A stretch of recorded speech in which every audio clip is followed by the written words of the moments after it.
A noite descia pesada sobre a estepe do Cazaquistão.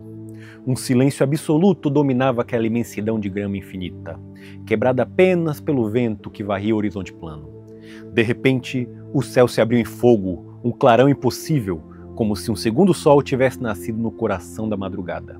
A escuridão virou dia, animais se assustaram, pessoas, a centenas de quilômetros de distância, saíram às ruas acreditando em algo divino. O infernal tinha acabado de acontecer. Mas não havia nada de divino.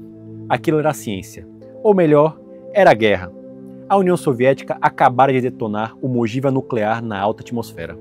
O objetivo não era destruir cidades, mas algo mais sinistro. Entender como paralisar um inimigo inteiro sem disparar contra ele um único tiro. O que explodir ali era um teste de pulso eletromagnético, o tipo de arma capaz de fritar cabos de telefone, transformadores e centrais de comunicação numa fração de segundos. Esse era apenas o prelúdio.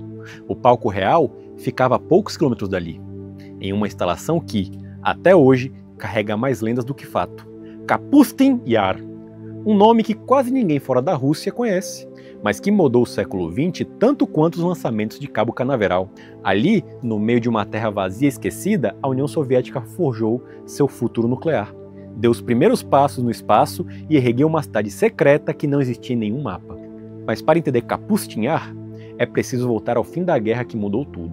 Em maio de 1945, quando Berlim caiu, o mundo assistiu ao desmonte da Alemanha nazista. Mas, por trás dos tanques e das bandeiras, havia uma corrida ainda mais silenciosa. Americanos e soviéticos disputavam pedaços do que Hitler havia deixado para trás. Não apenas fábricas, não apenas territórios, mas o cérebro e aço. Era a caça aos engenheiros de foguetes, aos cientistas que haviam construído as V2, as chamadas armas de vingança, que haviam transformado Londres em escombros. Os Estados Unidos ficaram com o prêmio máximo, Wernher von Braun, o homem que anos depois levaria a América à Lua. Já os soviéticos não foram tão seletivos, levaram o que podiam, inclusive técnicos de segunda linha, assistentes e até engenheiros que nunca tinham tocado em um foguete real. Entre eles estava Helmut Gottrup, acho que é assim que se fala, ex-assistente de von Braun. Stalin sabia que precisava correr. O Ocidente avançava e a União Soviética não podia ficar para trás. No dia 13 de maio de 1946, o ditador assinou um decreto que mudaria a história. A criação de um campo central de teste de foguetes. O lugar escolhido? Um nada absoluto. Cerca de 100 km de Stalingrado, rebatizado como Volgogrado após a guerra. Era uma estepe de Astrakhan, um oceano de grama sem fim. Para imaginar, pense numa viagem de carro entre Salvador e Porto Seguro. Para quem é baiano aí e está assistindo. São 800 km mais ou menos, então são quilômetros e quilômetros sem ver uma cidade, apenas planície ou um ou outro arbusto solitário. Esse era o cenário perfeito, isolado, longe de olhos curiosos e vasto bastante para esconder explosões, quedas e falhas inevitáveis. Em 18 de outubro de 1947, a história mudou de direção. Às 10h47 da manhã, horário de Moscou, o chão tremeu.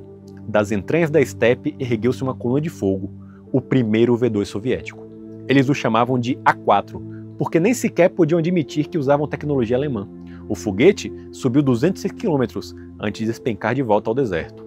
Pela lógica nazista, aquilo era um fracasso, mas para os soviéticos, era uma aurora de uma nova era. Pela primeira vez, eles tinham a capacidade de lançar um projétil que tocava o limite do espaço. À frente de tudo estava o homem que seria o guardião supremo de Kapustin Yar, Vasily Vozniuk, tenente-geral, rosto duro, convicção inquebrável. Para ele, os foguetes eram mais do que máquinas, eram quase uma religião. Em uma União Soviética oficialmente ateia, Vozniuk encontrou na engenharia seu altar e permaneceu no comando do campo de testes por 27 anos, de 46 a 73, moldando gerações inteiras de cientistas e militares. Mas não se ergue um império tecnológico apenas com foguetes. Era preciso abrigar milhares de engenheiros, técnicos, soldados e suas famílias. A solução? Construir uma cidade inteira no nada. Assim nasceu Damask, um lugar peculiar até para os padrões soviéticos. Primeiro vieram as tendas, depois os barracões, em seguida blocos de concreto, escolas, cinemas, lojas, parques, um oásis urbano brotando no meio do nada. Mas havia uma peculiaridade. Oficialmente, a cidade não existia. Não aparecia em mapas, cartas enviadas para lá retornavam com selo de endereço inexistente. Para entrar ou sair, era preciso autorização. Quem vivia ali desfrutava de privilégios raros na União Soviética. Comida melhor, salários mais altos, contato com o que havia de mais avançado em ciência. Mas o preço era invisibilidade. Para o resto do país, aqueles cidadãos eram fantasmas. E se Znamensky foi criada, outra cidade foi condenada. O vilarejo de Jitka tinha o azar de estar no local escolhido para a expansão do campo. Em 53, caminhões militares chegaram, bateram as portas e deram a ordem: sumam daqui. Não havia negociação, não havia compensação justa. Os moradores foram expulsos, suas casas demolidas. Em poucos dias, Jitka virou um fantasma, apagado do mapa como se nunca tivesse existido. Para quem vivia lá, a lembrança era só dor. Para os conspiracionistas que viriam depois, era o combustível perfeito para rumores sobre OVNIs e segredos sombrios. Naquele final de década de 1940 e no início dos anos 50, Kapustin Yar era mais do que um campo de testes. Era a incubadora do futuro. Ali, a União Soviética não apenas copiou os foguetes alemães, mas começou a superá-los. Wozniak e sua equipe sabiam que cada lançamento bem-sucedido era mais do que uma conquista técnica. Era uma peça no tabuleiro da Guerra Fria. A cada estrondo no deserto, a União Soviética se aproximava de um sonho de dominar o céu e o espaço, mas junto com foguetes, nascia também a sombra do terror nuclear. Em Kapustin Yar, a ciência e a destruição caminhavam em mãos dadas, erguidas sobre cinza de aldeias apagadas e o silêncio de homens que sabiam mais do que podiam contar. O clarão que iluminava a noite do Cazaquistão não era só um teste, era um aviso, a humanidade extraventando em um novo capítulo. E ele começava ali, no coração de uma estepe sem nome, onde uma cidade invisível e um campo de testes secretos moldariam o destino de milhões. Os primeiros foguetes lançados em Kapustin Yar eram cópias, réplicas imperfeitas da V-2 alemã, adaptadas às pressas por engenheiros soviéticos que mal tinham acesso aos segredos do design original. Chamavam o míssil de R-1 e ele tinha pouco de inovador, mas representava um passo necessário. A arma podia carregar uma ogiva de 1 tonelada a uma distância de 270 quilômetros.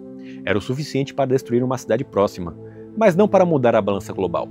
Ainda assim, cada lançamento, cada estrondo no deserto tinha um significado muito maior. A União Soviética estava aprendendo, estava reduzindo a distância que a separava dos Estados Unidos. Logo veio o R-2, uma evolução que dobrava o alcance e aumentava a confiança dos militares. Mas a verdadeira virada aconteceu com o R-5, que surgiu em 1953. Essa máquina já não era apenas uma cópia, mas um míssil concebido para o novo mundo nuclear. Capaz de atingir 1.200 quilômetros, o R-5M era o primeiro projétil soviético projetado para levar uma ogiva atômica. Em 2 de fevereiro de 56, os engenheiros e oficiais reunidos no bunker de controle testemunharam um evento que mudaria para sempre a história da humanidade. Um R-5M ergueu-se da plataforma e transportou não uma carga de treinamento, mas uma ogiva nuclear real. O míssil atravessou o céu azul do inverno e, a mais de 1.000 quilômetros de distância, uma explosão equivalente a 4 vezes Hiroshima detonou com precisão assustadora. Naquele momento, a era atômica e a era dos mísseis se fundiram. O que até então parecia ficção, tornou-se realidade. O país pôde lançar o fim de outro sem precisar de bombardeiros e sem precisar atravessar fronteiras. Apenas um botão e 20 minutos de espera separavam a vida da aniquilação. Era o nascimento de um pesadelo estratégico que viria a ser conhecido como destruição mútua assegurada. O mundo agora vivia sob a sombra de foguetes capazes de apagar cidades inteiras em minutos. Mas Kapustin Yar não era apenas um campo de testes para ogivas nucleares. Também foi palco de uma corrida paralela, uma que buscava levar a União Soviética ao espaço antes de qualquer outro país. Em julho de 51, bem antes de Gagarin ou de Sputnik, 2 cães foram colocados dentro de uma cápsula improvisada acoplada ao topo do foguete R-1. Eram pequenos, calmos e escolhidos a dedo. Seus nomes eram Dezik e Tsigan. Eles se tornariam os primeiros seres vivos a deixar a Terra e a retornar com vida. Imagine a cena: cientistas em jalecos brancos segurando animais que abanavam o rabo, enquanto ao fundo uma torre metálica sustentava um foguete preparado para desafiar a gravidade. O rugido da ignição ecoou por quilômetros. O céu noturno se iluminou e os 2 cães atravessaram a fronteira invisível do espaço, a mais de 100 km de altitude. 20 minutos depois, a cápsula desceu com paraquedas e pousou. Quando os técnicos abriram a escotilha, 2 animais atônitos, mas vivos, saltaram para fora. Era a prova de que a vida poderia sobreviver fora da Terra, ainda que por instantes. Mas nem todos tiveram a mesma sorte. Poucos dias depois, Dezik foi colocado novamente em uma missão. dessa vez com outra cadela, Lisa. O paraquedas falhou, a cápsula se chocou com o solo e ambos morreram instantaneamente. Esses testes eram experimentos brutais, e cada sucesso vinha acompanhado de uma tragédia. Foi a partir desses sacrifícios que nasceu o Programa Espacial Soviético, que culminaria em 1957, com Laika, a cadela que se tornou o primeiro ser vivo a orbitar o planeta. Diferente de Zik e Tsigan, Laika nunca voltou. Sua cápsula foi projetada como um túbulo em órbita. Por trás dos aplausos oficiais da propaganda triunfal, havia uma realidade sombria. Cada animal enviado ao espaço era um mártir anônimo de um projeto maior. Os engenheiros sabiam disso, e muitos escreviam a sensação de carregar uma responsabilidade quase religiosa, sacrificar vidas para preparar o caminho da humanidade. O espaço, assim como a guerra, era pavimentado com sangue. Com o tempo, Kapustin-Yar deixou de ser apenas um campo de teste de mísseis para se tornar um verdadeiro cosmódromo. Ali eram lançados satélites que recebiam a designação genérica de Cosmos, um rótulo conveniente que escondia suas funções reais. Alguns eram satélites espiões, outros sondas científicas que nunca funcionaram direito, outros ainda eram falhas disfarçadas de êxitos. O nome Cosmos servia como uma cortina de fumaça. Entre 62 e o colapso da União Soviética, mais de 2.500 satélites Cosmos seriam lançados, muitos deles em segredo absoluto. Enquanto o mundo olhava para Baikonur, onde Gagarin fez história e onde lançamentos mais célebres eram celebrados, Kapustin-Yar carregava nas costas a rotina pesada e silenciosa. Ali se fazia o trabalho sujo, lançamentos de testes, experimentos arriscados, satélites que ninguém queria discutir em público. Era um contraste gritante. Enquanto o Ocidente via foguetes que simbolizavam o progresso humano e exploração pacífica, no coração da estepe soviética lançavam projéteis que representavam silêncio, vigilância e destruição em potencial. A cada foguete que rasgava os céus, uma nova camada de segredo era adicionada àquela terra proibida. O campo que começara como uma cópia dos V2 nazistas se tornava um dos centros mais importantes do planeta, um lugar onde ciência e poder se confundiam. Para os militares, Kapustin era uma muralha invisível da União Soviética. Para os engenheiros, era o laboratório máximo, onde a imaginação podia se transformar em metal e fogo. Para o resto do mundo, era apenas um nome sussurrado em relatório de inteligência.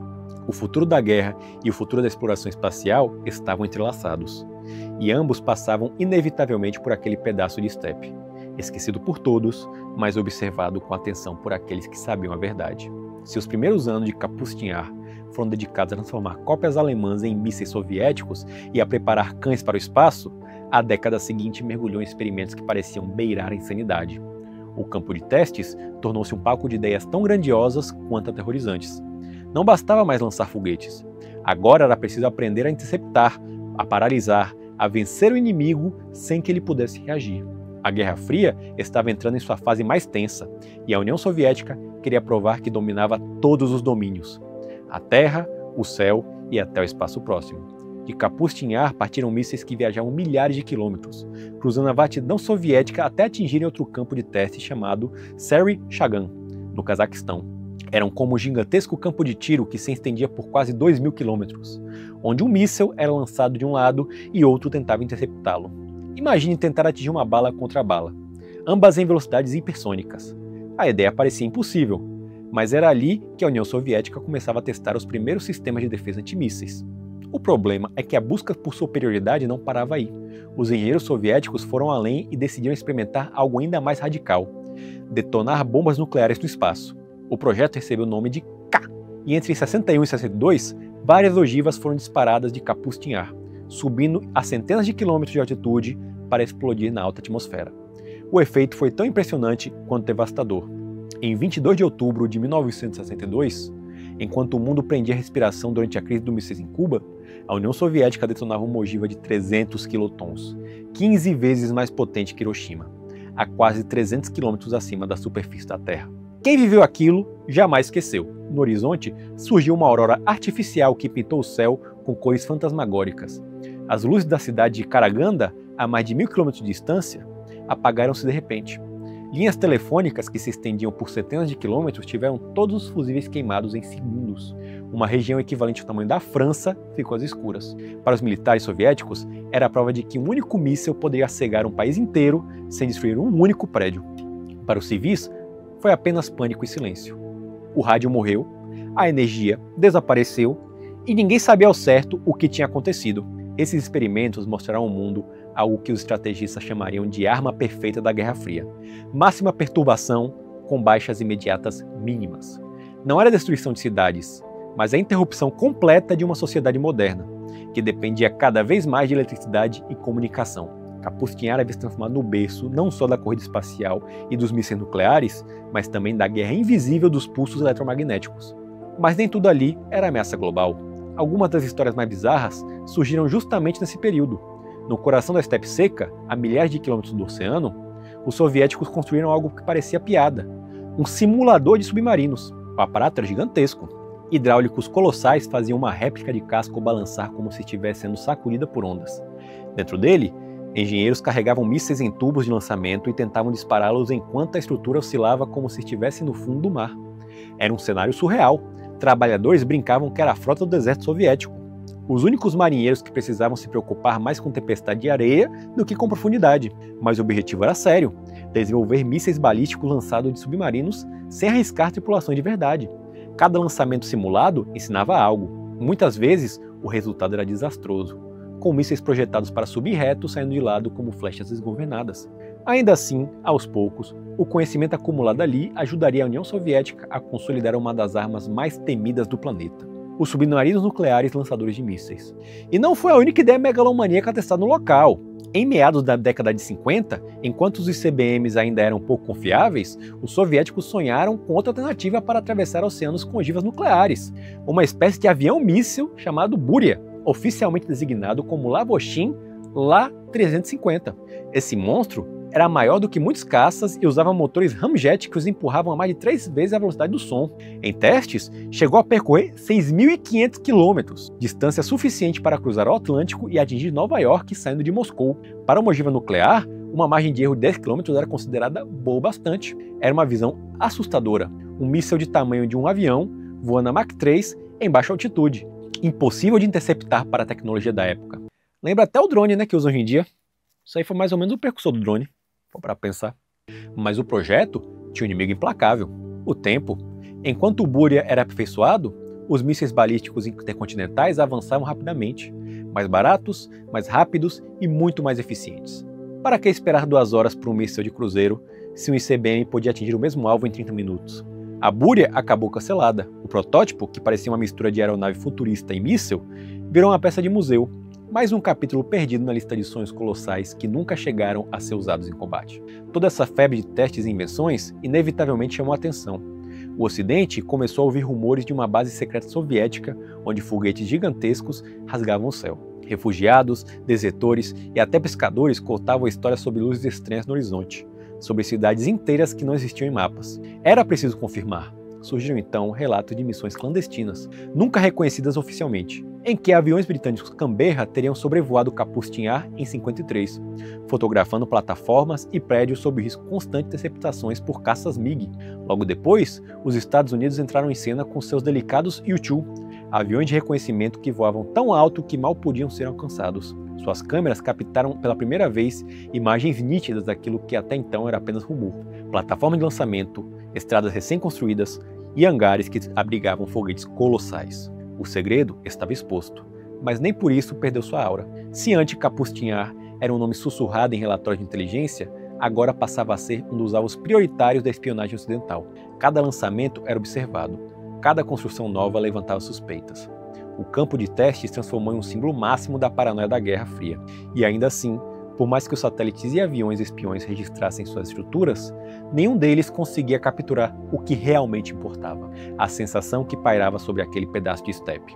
O silêncio antes do rugido. A explosão de luz que transformava a noite em dia. O absurdo de um submarino fantasma no deserto ou de um míssil-avião cruzando os céus em velocidade hipersônica. Kapustin era uma coleção de imagens impossíveis que, no entanto, eram reais. E cada uma delas alimentava tanta imaginação quanto medo. Kapustin não desapareceu com o fim da União Soviética. Muito pelo contrário, continua vivo, ativo, mais discreto e não menos relevante. Durante os anos 2010, mísseis modernos como o RS-24 e o RS-26 ainda eram disparados dali em direção a Sari Chagam. Eram projéteis projetados para enganar sistemas antimísseis americanos, com ogivas múltiplas, trajetórias imprevisíveis e velocidade hipersônica. Em 2021, o Ministério da Defesa russo exibiu ao mundo um vídeo de teste do sistema S-500, um interceptador capaz de atingir alvos a Mach 20, uma arma pensada para o futuro, quando os mísseis hipersônicos dominarem os campos de batalha. O vídeo mostrava apenas o essencial: uma coluna de fogo subindo ao céu e, ao longe, uma explosão. Era uma mensagem calculada. A Rússia queria lembrar a todos que Kapustin Yar ainda existia, que ainda queimava foguetes na estepe, que ainda podia mudar o equilíbrio do mundo. Mas o segredo é vulnerável, e o mito também sangra. Em julho de 24, drones ucranianos de longo alcance atingiram o campo de testes. Imagens de satélite revelaram marcas de queimado, edifícios danificados, estruturas possivelmente comprometidas. Não se sabe o alcance real da destruição, mas pela primeira vez em quase 80 anos, Kapustin Yar havia sido ferida por inimigos externos. Era um sinal claro dos novos tempos. Armas improvisadas, controladas remotamente, podiam tocar o coração do complexo que mudou a era nuclear. A lição foi simples e brutal. Nada é intocável, nem mesmo a mais secreta das fortalezas. É nesse ponto que entra a camada mais fantasiosa da história. Kapustin Yar sempre foi comparado à Área 51 americana. Para os ufólogos, era o epicentro das maiores conspirações soviéticas. Histórias falavam de discos voadores caídos no deserto em 48, de corpos extraterrestres armazenados em túneis subterrâneos e de tecnologias alienígenas copiadas pelos engenheiros de Moscou.